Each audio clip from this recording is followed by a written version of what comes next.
প্রাপ্য হিসাব হতে নগদ আদায়, দেখো প্রাপ্য হিসাব হতে নগদ আদায় 8,000 টাকা এবং চেক মারফত আদায় হলো 11,500 টাকা। এটা খুব ইম্পর্টেন্ট, এটা খুব ইম্পর্টেন্ট, দেখো বোঝার আছে। এটা প্রাপ্য হিসাব হতে নগদ আদায় কত?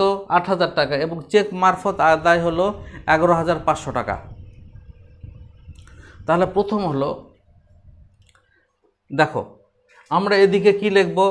এদিকে লিখব টাকা আসছে, আর এদিকে লিখব টাকা এদিকে কি লিখব?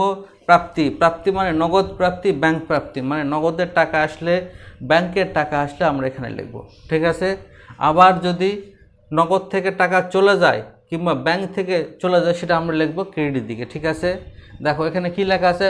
প্রাপ্য হিসাব মানে কি? যাদের কাছ থেকে আমরা ব্যবসায় প্রতিষ্ঠান টাকা পাবো, আমরা টাকা পাবো, ঠিক আছে।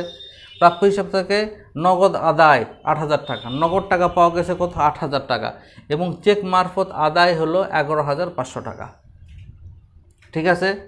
তো তাহলে দেখো একেবারে সহজ, সেটা হলো কি? হেডলাইন কি হবে? প্রাপ্য হিসাব জুন মাসের 2,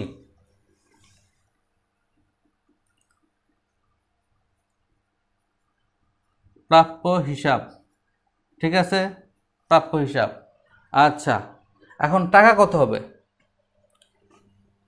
নগদ আদায় হলো 8,000 আর চেক মারফত হলো 11,500।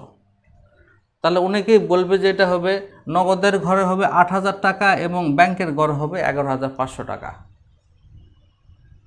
কিন্তু এখানে একটু ঝামেলা আছে। ঝামেলা কেন? এই তারপরেই 4 তারিখে এই কথা বলা হয়েছে, প্রাপ্য হিসাব হতে প্রাপ্ত চেকটি ব্যাংকে জমা। এটা হলো ইম্পর্ট্যান্ট। দেখো এখানে কি আছে? চেক মারফত আদায় কত? 11,500 টাকা। তো এটা যদি তুমি ব্যাংকের ঘরে দিয়ে দাও, চেক মারফত 11,500 টাকা ব্যাংকের ঘরে দিলা, এখানে লিখলে কীভাবে? যদি লেখো নগদ পাওয়া গেল কত? 8,000 টাকা। দেখো আমি তোমাদের সহজে বুঝাই দিই। নগদ পাওয়া গেল কত? 8,000 টাকা আর চেক মারফত কত? 11,500 টাকা, 11,500 টাকা। এটা যদি লেখো তাহলে এখানে যে কি লিখবা? যে 4 নম্বর ঘরে কি, 4 নম্বর এন্ট্রি থেকে প্রাপ্য হিসাব হতে প্রাপ্ত চেকটি ব্যাংকে জমা দেওয়া হয়, ব্যাংকে জমা। প্রাপ্য হিসাব হতে প্রাপ্ত চেকটি, এই যে প্রাপ্য হিসাব হতে প্রাপ্ত যে 11,500 টাকা চেক, সেটা হলো ব্যাংকে জমা দেওয়া হয়েছে। তো তুমি তো এখানে প্রথমেই তো ব্যাংকের ঘরে জমা দিয়ে ফেলাছ, তার মানে হলো এটা হলো এরকম হবে না।